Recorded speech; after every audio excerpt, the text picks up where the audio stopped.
ഏട്ടൻ്റെ കത്ത്. പറന്നു പറന്ന് വരുന്നുണ്ട് പിറന്ന നാളിൻ്റെ കഥകൾ. പ്രിയ DCL കൂട്ടുകാരെ, അന്ന് രാത്രിയിലാണ് ആശുപത്രിയിലേക്ക് പോയത്. പ്രകാശത്തിൽ നിന്ന് തങ്കമണി വരെ പലരും ചേർന്ന് കട്ടിലിൽ അമ്മയെ ചുമന്നു കൊണ്ടുപോയി. തങ്കമണിയിൽ നിന്നും കാൽവരി മൗണ്ടിലേക്ക് ജീപ്പിലാണ് കൊണ്ടുപോകുന്നത്. അപ്പോഴുണ്ട് പെരുമഴ.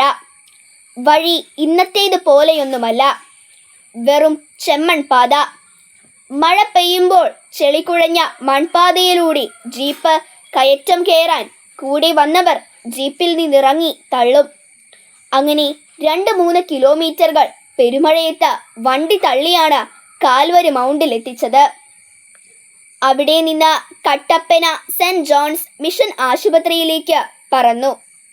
അവിടെ എത്തിയപ്പോഴേക്കും അമ്മച്ചിക്ക് പ്രഷർ കൂടി ശരീരം കോച്ചിപ്പോയി. 2 മണിക്കൂർ കൊണ്ട് മുണ്ടക്കയം മെഡിക്കൽ ട്രസ്റ്റ് ഹോസ്പിറ്റലിൽ എത്തിച്ചാൽ ചിലപ്പോൾ അമ്മയും കുഞ്ഞും മരിക്കില്ല. പിന്നെ ദൈവം തമ്പുരാനെ എന്ന് വിളിച്ചൊരു പോക്കാണ്. അന്ന് KK റോഡ് ഇന്നത്തേത് പോലെയല്ല.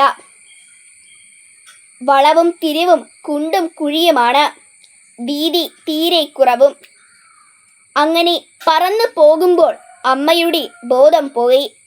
എല്ലാവരും ജീപ്പിലിരുന്ന് നിലവിളിച്ചു, കൊന്ത ചൊല്ലി പ്രാർത്ഥിച്ചു. ഒരു വളവ് തിരിഞ്ഞപ്പോൾ അതാ ഒരു വലിയ പാണ്ടിലോറി വലിയ തടികളുമായി ഇഴഞ്ഞിഴഞ്ഞ് നീങ്ങുന്നു. ജീപ്പിന് ഓവർടേക്ക് ചെയ്യാനുമാവുന്നില്ല. ആകെ ടെൻഷൻ, കൂട്ടക്കരച്ചിൽ. കുറെ കഴിഞ്ഞാണ് ഒന്ന് കയറിപ്പോകാൻ പറ്റിയത്. അങ്ങനെ ഒരു തരത്തിൽ മുണ്ടക്കയത്തെത്തി. അവസാനം ഓപ്പറേഷൻ കൂടാതെ പ്രസവം. അന്നേരമാണ് അറിഞ്ഞത് ഇരട്ട കുട്ടികളാണെന്ന്. അമ്മയ്ക്ക് ബോധം തെളിഞ്ഞത് 2 ആഴ്ച കഴിഞ്ഞാണ്.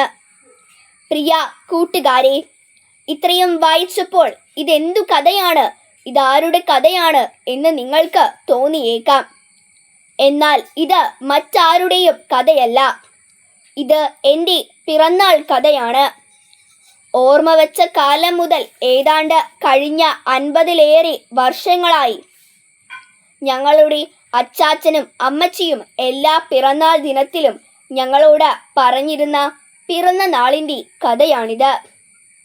കേട്ട് കാണാപ്പാടമായിട്ടും കഴിഞ്ഞ വർഷവും ആദ്യം കേൾക്കുന്നത് പോലെ ഞങ്ങൾ ആവേശത്തോടും അത്ഭുതത്തോടും കൂടി കേട്ട കഥയാണിത്.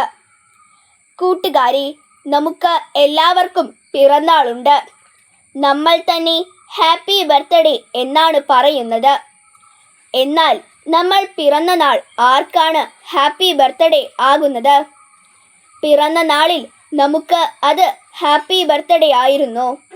എന്നിട്ടും നമ്മൾ ചീവീട് കരയുന്നത് പോലെ നീണ്ട വായിൽ നിലവിളിക്കുകയായിരുന്നല്ലോ. പിറക്കുമ്പോൾ കുട്ടി കരയണം. കരഞ്ഞില്ലെങ്കിൽ ആരോഗ്യ പ്രശ്നമുണ്ടാകാൻ സാധ്യതയുമുണ്ട്. നമ്മൾ പിറന്ന ദിനം നമ്മുടെ അമ്മയ്ക്കും അച്ഛനും ഹാപ്പി ഡേ ആയിരുന്നു. ഇത് വായിക്കുന്ന നിങ്ങൾ ഒന്നറിയണം. നിങ്ങൾ ഇന്ന് ഹാപ്പി ബർത്ത്ഡേ എന്ന് വിളിക്കുന്ന നിങ്ങൾക്ക് ഓർമ്മയില്ലാത്ത ആ ദിവസത്തിന് ഒരു കഥയുണ്ട്. ചിലപ്പോൾ നിങ്ങളുടെ പപ്പായും മമ്മിയും നിങ്ങളോട് പറഞ്ഞിട്ടുണ്ടാകും. ചിലപ്പോൾ നിങ്ങൾ കേട്ടിട്ട് പോലും ഉണ്ടാകില്ല.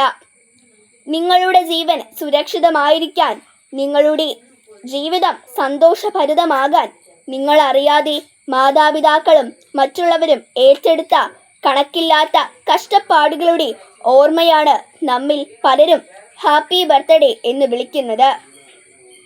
വളരുമ്പോൾ നമ്മൾ പിറവി നൽകിയവരെ മറന്നേക്കാം. എന്നാൽ അവർ മറക്കില്ല. നമ്മുടെ പിറവിയും നമ്മൾ അറിവിനും സുബോധത്തിനും മുമ്പ് കാട്ടിക്കൂട്ടിയ അസഹനീയമായ സകല വികൃതികളും അവർ ഒരിക്കലും മറക്കില്ല. ഇന്ന് അച്ചാച്ചൻ മരിച്ചതിന് ശേഷമുള്ള ആദ്യത്തെ പിറന്നാളിലും ഒന്നാമത്തെ ഹാപ്പി ബർത്ത്ഡേയുടെ ഓർമ്മകൾ പറന്നു വരുന്നുണ്ട്.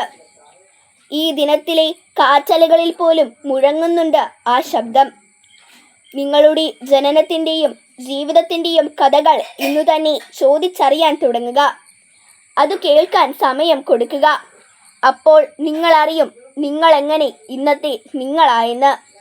ആ അറിവാണ് മക്കളെ ജീവിതത്തിൻ്റെ നിറവ്. ആശംസകളോടെ സ്വന്തം കൊച്ചേട്ടൻ.